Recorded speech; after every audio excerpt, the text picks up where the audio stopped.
This is the Infinite Receiving Podcast, helping conscious leaders like you tap into a wealth of abundance across all areas of your life and business. My name is Susie Ashworth. I am a single mom of 3 and author of the Sunday Times best-selling book, Infinite Receiving: Crack the Code to Conscious Wealth Creation and Finally Manifest Your Dream Life. On this show, I'll be sharing with you how you can upgrade your identity and your reality to create the life that you have been dreaming of. Because you are ready to be an infinite receiver.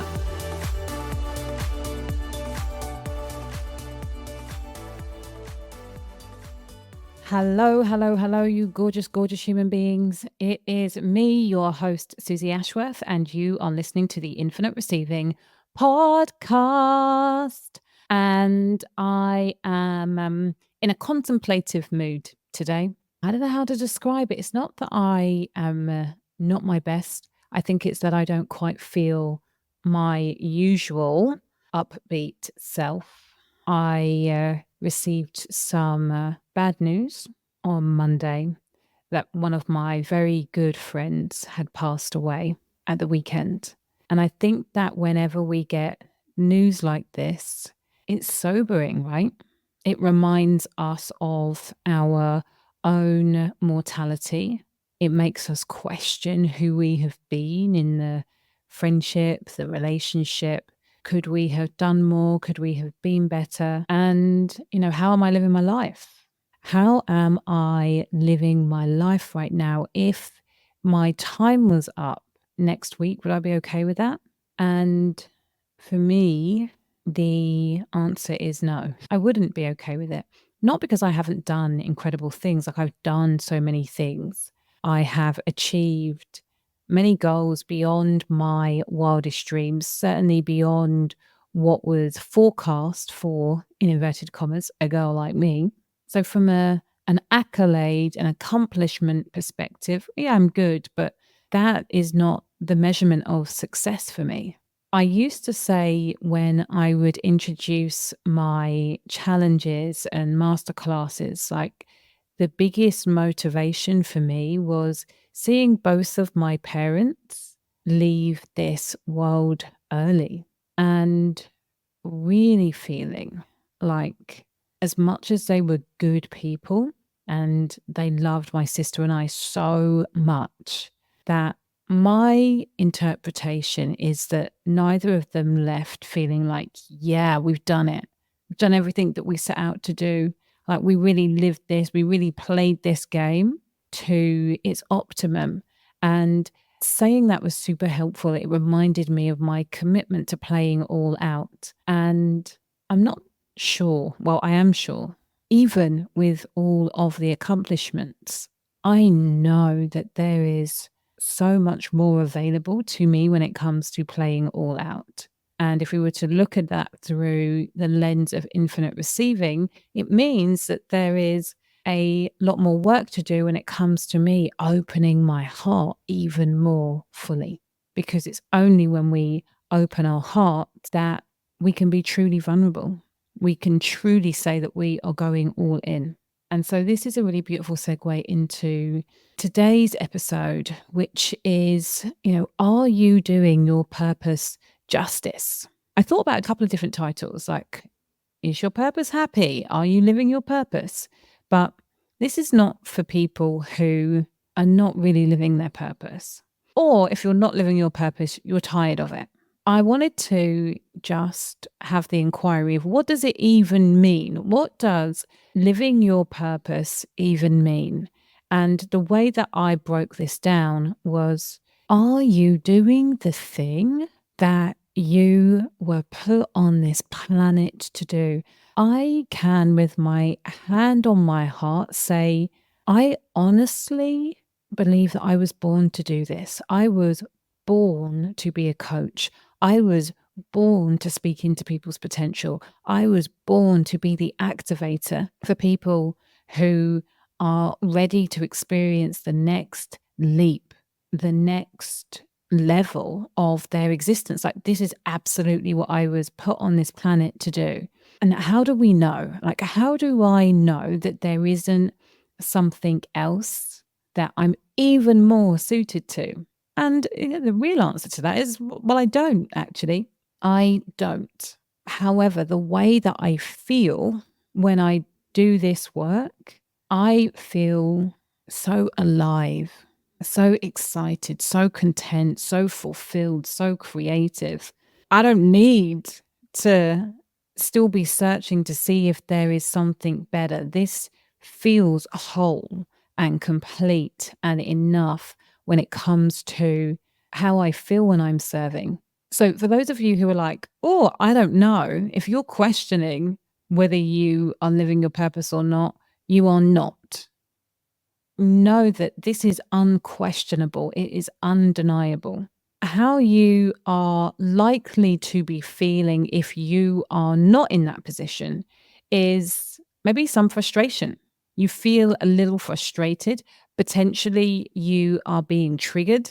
I say potentially, but probably left, right, and center. You get triggered by people who are living their life, who are showing off, who are always going on about how happy they are, how amazing their relationship is, or whatever. But you're feeling triggered. You might already be at the phase where you recognize, like, I'm envious of this person. I'm jealous of that person and what they have. Not because I want what they have, but because I want to have what I want to have. I want to feel that free. I want to feel that liberated. I want to feel a certain kind of way. And I see them displaying that. And I'm jealous of that. I feel envious of that. Maybe it's not jealousy or envy you feel. Maybe it's apathy. Like when you wake up in the morning, it's like flatline. Also numbness. Like there is no joy or there is no, peak experience when I think about what it is that I do or when I'm doing what it is that I do. I'm just doing it. If any of those things feel familiar, you're not living your purpose because your purpose isn't supposed to feel like that. Now, the next question gets to be, is it enough solely living your purpose? And I would say that, like, level one, yeah, of course it is. I could, with a few tweaks to like systems and process, I could continue the way that I'm living for the rest of my life and it'd be good if that was enough for me. But the truth is that sometimes there is still a feeling of frustration. Sometimes there is still a feeling of being triggered. Sometimes there is still envy, apathy, not necessarily numbness, speaking more generally. If you yourself are experiencing any of those emotions, and yet when you're doing your work, you love it so much, but you still sometimes feel that frustration, feel triggered, I would argue that the question that you have to answer is, am I stretching myself? Am I stretching my capacity for greatness when it comes to honoring my purpose to the fullest potential that I am supposed to express in this lifetime? I mean, that's a very long way of saying, like, I'm doing it, but is my soul asking me to do it more? Is my soul asking me to impact more? Am I irritated because I know that there's so much more of me that I want to share in this capacity?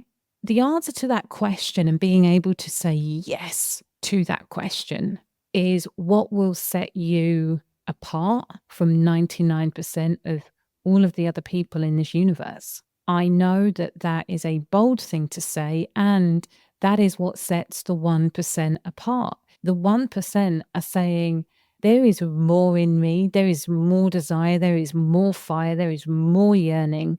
I want to be of service to so many more people. I want to solve so much bigger problems. They are saying, sometimes directly, other times indirectly, I desire to be one of the greats. I desire to leave a legacy that is going to impact generations and generations of people to come.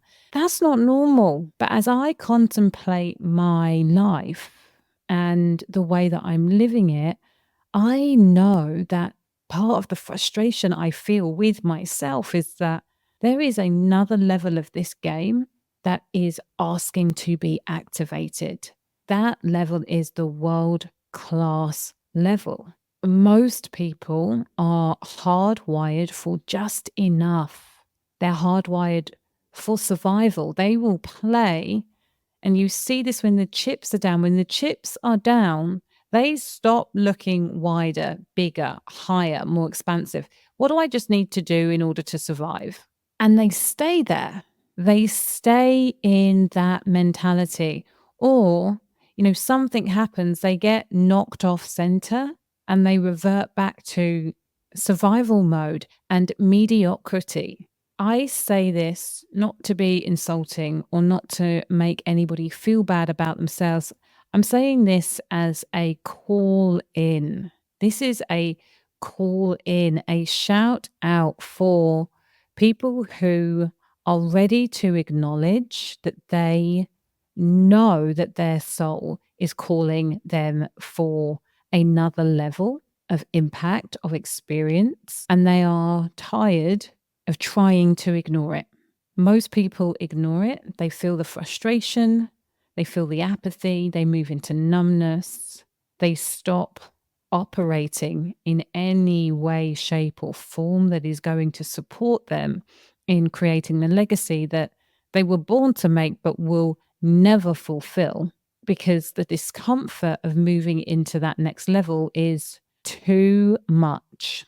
So this isn't the most exciting and uplifting invitation, because what I'm saying is to be the 1% takes intention. It takes some grit. It takes being willing to operate in your growth zone over a sustained period of time. The way that I'm looking at this is that I desire to do that in my personal life, with my children, with the next love of my life, whoever that will be, and in my business with my clients. Even that, in and of itself, many people will say, Suze, it's just too much. Too much for you. Too much for who? Not too much for me. Because actually, it's not about the achieving of anything. It's not, I will be a better person if I achieve these things, whatever these things might be. The game is who I am becoming on the way to claiming my fullest potential. That's what's exciting to me. That's what I'm curious about. That's where I get to see, how far can we take this? So if that speaks to you, you get to pick big goals, not for the achieving of big goals, but for who you become on the way to creating those goals. Whether you fail or succeed, the person who is going for those big, hairy, scary, intensive situations, the milestones that you cross every single time you go bigger, that in and of itself is worth it, because who you have to become in order to cross those milestones is extraordinary. That's the game. That's the game that I desire to play. That's the game that on my deathbed, I get to say, I did it. I lived it. I went for it. I tried it. I won some, I learned some, and I lived a freaking lot. So who wants to play that game with me? Because you are invited, literally. At the time you will be hearing this episode, we will have actually done day 1 of the World Class Coach series. If you haven't already signed up, sign up for it, catch the replay, and then join us for days 2, 3, and 4. I know that in order for you to create a sustainable, profitable, impactful business, operating at world-class level isn't an option, it's a decision. And then it's a set of behaviors that you are willing to take consistently over time. I want us to get really clear on what that decision is and what those behaviors are. This is what I will be breaking down in the World Class Coach series. If you are part of the 1%, if you are abnormal, if you are excited about flying that freak flag, then you should join us. And you can do that by just going to susieashworth.com/world class coach. Okay. If this episode has been activating for you, if you've enjoyed it, please let me know on Instagram. I really appreciate it when you tag me in your posts. And what would really bring me so much joy is for you to share this with at least one person who is either living their purpose when you know they could be leaning in even more, or somebody who just needs to hear this message. That would be amazing. And in the meantime, please remember that faith plus action equals miracles. Thank you for listening to Infinite Receiving with me, Susie Ashworth. I'd love to share with you my Infinite Receiving activation audio. Go to susieashworth.com/activate infinite receiving.